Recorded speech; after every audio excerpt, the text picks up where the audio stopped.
Magandang umaga sa inyong lahat. Ay, ngayon may ngiti na ako. Hindi na ako ngiti. Wala tayong vlog ngayon guys, ilasang linggo. So ngayon, ito lang muna yung update natin guys. So nagpintura kami sa parking area. Yun, nire-repaint namin.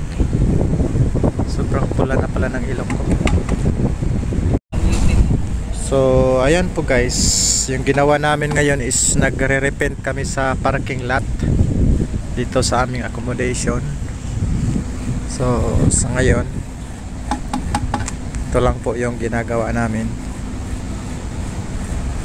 Dahil malayo kami sa city, so araw-araw ang buhay namin ay umiikot lang dito sa aming accommodation. Hanggang dito lang kami palagi. Ayan, nagre-repaint kami. So kasama ko si Alfredo Tenorio.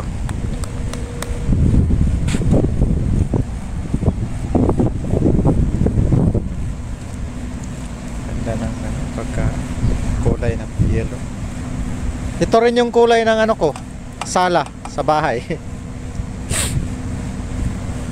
Pero bala ko rin palitan ng ano, medyo maliwanag, cream. I-repaint ko. Maganda pa nga bumili ng pintura rito. Ah? Kasama na yung ano yung parang primer niya. Ganun pala. Oo. Hindi kagaya sa atin. Pa-primer mo muna bago ano. Sandali lang guys, kasi parang madilim yung ano. Yan. So ito na siyang kalalabasan. So ngayong araw medyo malamig dito sa Saudi. Hanggang Marso pa ito. Pag patak ng Abril, medyo magbago na naman yung klima, medyo mainit na naman konti. So hanggang Marso lang ito guys, itong taglamig dito sa amin. Kaya alas 8 na ng umaga dito. So ganyan lang po yung pagre-repaint ng parking area. Ayan po, pagre-repaint.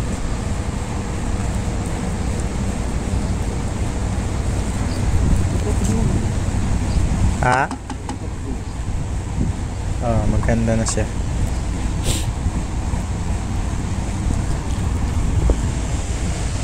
So akala nyo walang puno dito. Ayan, oh, lalaki ng mga puno dito guys. Ayan. So tapos na yung renovation ng aming accommodation. So yun na po ang kalabasan. So ito lang po ang update namin ngayon guys. Habang hindi pa kami nakalabas-labas, dito lang umikot ang aming buhay sa aming accommodation. Sobrang lamig. Tumutulo na yung aking sipon.